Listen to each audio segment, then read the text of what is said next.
안녕하세요. 지난 영상에서는 왜 가치 투자를 해야 하는지에 대해 설명드렸는데요. 이번 시간에는 가치 투자를 하는 방법에 대해 알아보도록 하겠습니다. 가치 투자는 회사에서 신입을 뽑는 것과 상당히 비슷한데요. 회사에서 오랫동안 일하면서 꾸준히 회사에 수익을 안겨다 줄 신입을 뽑는 것처럼 오랫동안 수익을 주는 종목을 찾는 것이 바로 가치 투자입니다. 이제 회사에서 신입으로 5명을 뽑으려고 하는데 3,000명이 지원을 했다고 가정해 보겠습니다. 만약 여러분이 인사 담당자라면 어떻게 하실 건가요? 3,000명을 한 명씩 면접 볼 수는 없으니까 당연히 1차로 서류를 통해서 인원을 선발할 겁니다. 그 다음으로 시험이나 면접을 통해서 계속해서 인원을 줄여가면서 마지막으로 남은 5명을 뽑게 되겠죠. 자, 그런데 여기서 1차 서류 전형으로만 5명을 뽑는다면 어떨까요? 학벌, 학점, 자격증, 이력 등 이런 정보를 아무리 잘 조합한다고 하더라도 서류에서 탈락한 사람 중에서 좋은 인재가 있기 마련이고, 반대로 서류에 합격한 사람 중에서 별로인 사람도 있기 마련입니다. 그렇기 때문에 1차 서류 전형에서는 뽑으려는 사람 수보다 몇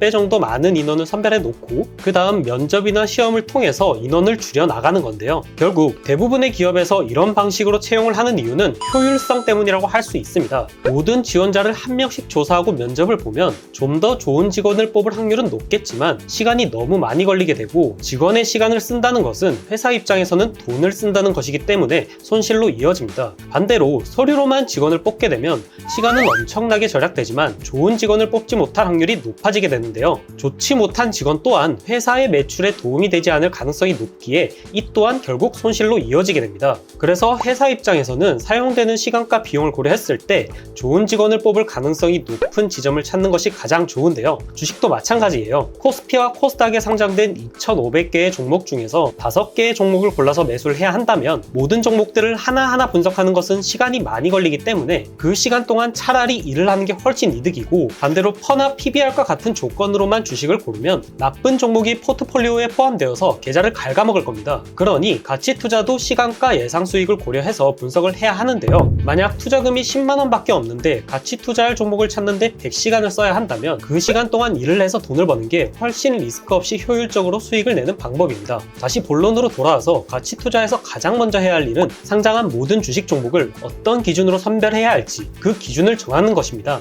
퍼가 3 이하인 종목만 선별할 것인지, PBR이 0.8 이하인 종목만 선별할 것인지, 3년간 영업이익이 매년 상승한 종목만 선별할 것인지 등, 그것도 아니라면 이 모든 조건을 모두 만족하는 종목을 선별할 것인지 등 이 기준을 정하는 방법은 무한히 많습니다. 그럼 어떻게 기준을 정하는 게 가장 효율적일까요? 학벌, 학점, 이력만으로 사람을 완벽하게 골라낼 수 없듯이 종목을 선별할 수 있는 확실하고 완벽한 기준은 존재하지 않습니다. 그러니 본인이 생각했을 때 좋은 회사의 조건이라고 생각되는 것들을 적절히 조합을 해서 기준을 세우면 되는데요. 이 기준을 만드는 데 사용되는 용어에 대한 설명이나 국내 주식시장에 사용하기 좋은 지표나 기준가 같은 것들은 전자책에 적어두었으니까 전자책을 받고 싶으신 분들이나 프로젝트에 참여하고 싶으신 분들은 댓글에 링크를 통해서 신청해 주시면 되는데요. 함께 공부하고 실력을 키워서 가치 투자를 효율적으로 하기 위해서 만든 프로젝트, 커뮤니티이기 때문에 따로 비용을 받지도 않고 초보분들은 개별적으로 교육도 해드리니까 가치 투자를 하고 싶으신 분들이나 투자를 배우고 싶으신 분들 모두 부담 없이 신청해 주시면 됩니다.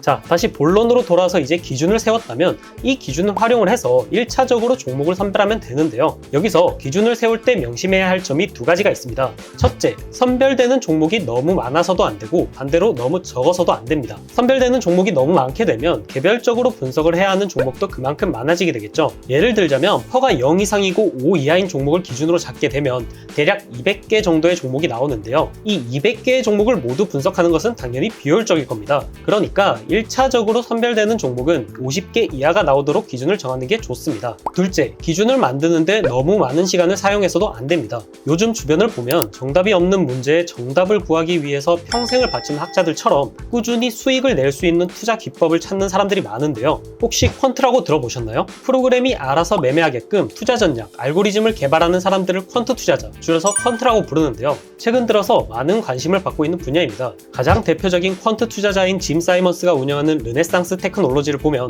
연평균 60%의 수익률을 보이면서 펀드 보수만 해도 매년 수조 원의 돈을 벌어들이는데요. 매년 전 세계에서 가장 많은 급여를 받는 사람을 조사해보면 항상 1위를 차지하는 직업이 바로 헤지펀드 매니저이고 그중 대다수가 퀀트입니다. 이것만 보면 퀀트는 엄청난 돈을 벌어들이고 있는데? 그럼 수익을 내는 수식이 있다는 뜻이 아닌가? 라는 생각을 하실 텐데요. 최근 퀀트가 만든 알고리즘의 엄청난 수익률만 보고 퀀트 투자에 수많은 사람이 몰리고 있습니다. 하지만 대다수는 퀀트 투자로 수익을 내는 것이 사실상 불가능합니다. 여러분이 퀀트 투자로 수익을 내는 것이 사실상 불가능한 이유는 무엇일까요?